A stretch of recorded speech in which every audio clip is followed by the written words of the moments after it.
it, and what else? Well, the claim was filed May 14th, and at that time, I was still trying to work with Sean about how I was going to be paid, because I thought, okay, I pay full rent for April and was worked to death now, and I got nothing done that I wanted to do because of the hassle of this problem house.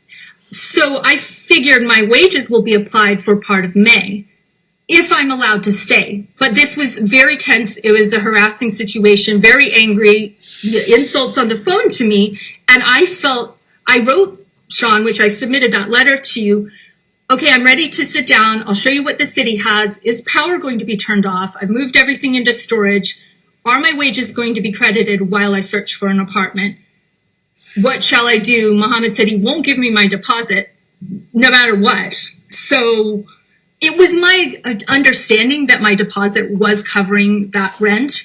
When I put the figure 17, I was looking at the possibility that should the power be turned off and everything be condemned, there is a penalty for twice rent.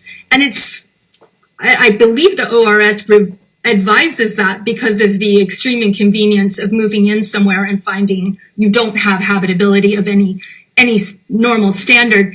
The filing fees, of course, are then $90. I struggled with that number because if you do like an basically I wanted to leave it up to you. In your court, if you moved into an apartment and you were misled to believe it had normal electricity, normal heat, normal use of a DVD player, I don't think we should be stigmatized for having a DVD player and a TV and a desktop computer and a tea kettle. Those are normal appliances.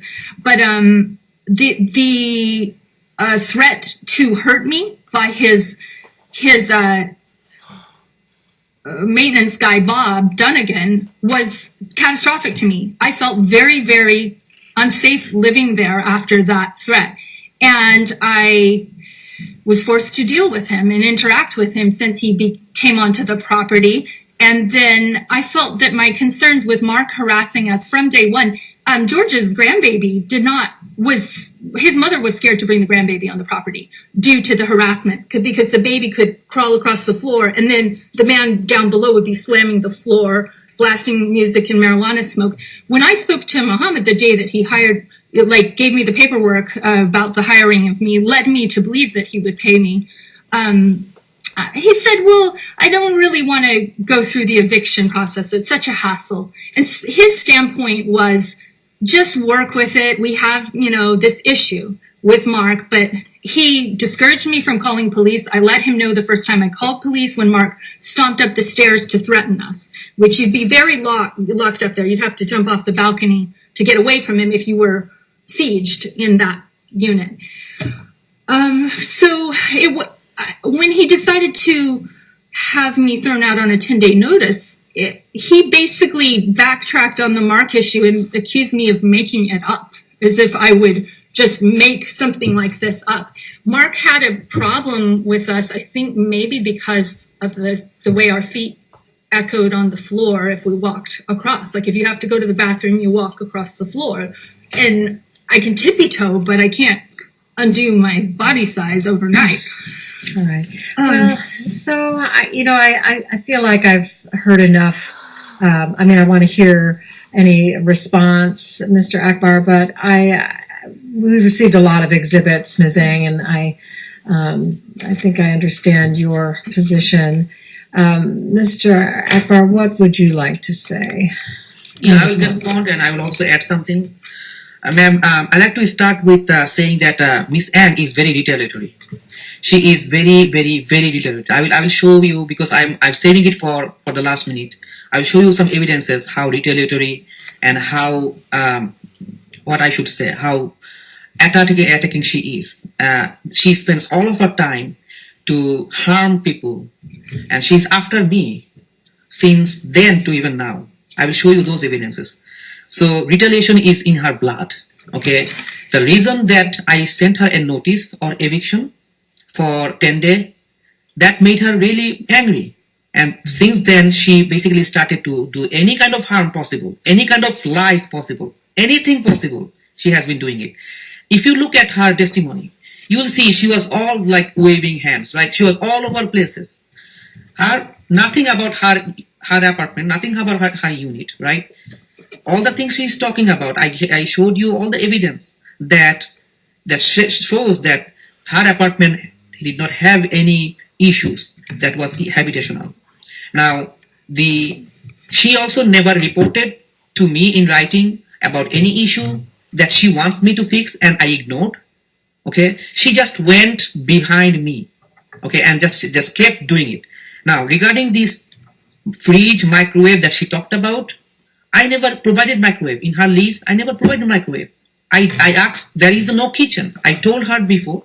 She knows that. She looked at it. She cannot use anything that uses large electricity. Like for example, she had a cooktop. She cannot have cooktop in her apartment. Crock pot. Copper, whatever. I mean, for cooking. You cannot have that. She had a microwave, and I did not provide that microwave. Did your manager, Ms. Vipan, Yeah. provide it? No. Yes. No, she did not provide. No. Well, I mean, No, ma'am. No, she did not provide any microwave. She was not allowed to. The microwave probably left over from the previous tenant. It could be possible, and she took it. It could be possible, but she never provided that. Now, balcony issue, as I will refer to you to the city notice, because she went behind me. She wanted to call the city to harm me any way possible. They came here because of our request, because of our complaint, and they issued those writings.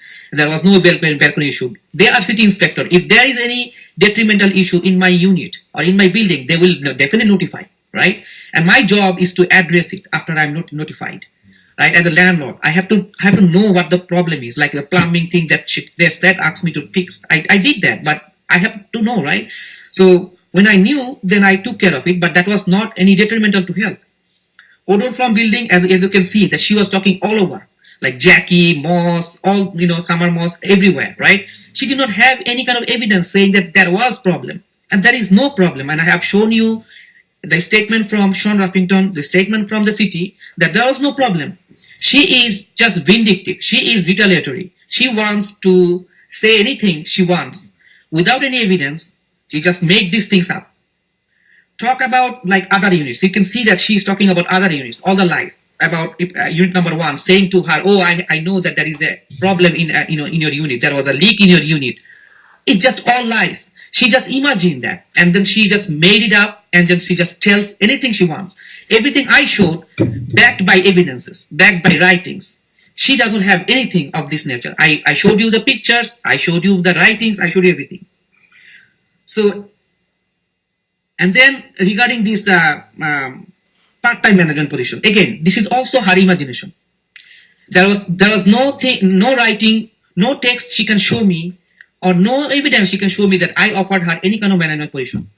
We had a temporary good relationship when I was taking over the management during the time when Leslie Vipan was not there. At that time, she was nice with me. We had a chat. She felt sympathetic to me that, okay, I have no manager. I'm coming here over and over again to take care of my properties when I get a new manager. So at that time, she offered me some help, which is not close to the management help. So I said, okay, if anybody calls you, I can ask people to call you so that you can refer it to me. So the people at least have someone to call. That's the thing, that's a favor that she offered me, and I said, okay, fine, you can do that. But remember, I'm not offering you any job. So the $365 or whatever she's saying, it's just all lies. She probably asked Leslie Vipan how much she was earning. Maybe she told her that's how she came up with the number. I never told about any kind of money. Nobody knows how much I pay to my manager. Nobody knows. So all those things she is lying. Agreement to leave the apartment, there was no agreement. There was no written agreement. There was some discussion that, okay, if I want to leave, Muhammad, do you think we can work it out? And I always tell to all of my tenants that, okay, if you want to leave, if you want to break the lease, tell me first. Then if I find someone in your place, you're free to go.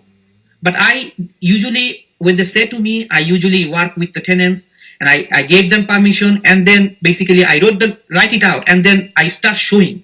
And then whenever I get a tenant, then she leaves or they leave. So fire hazard, all those things. How can I describe these things? All the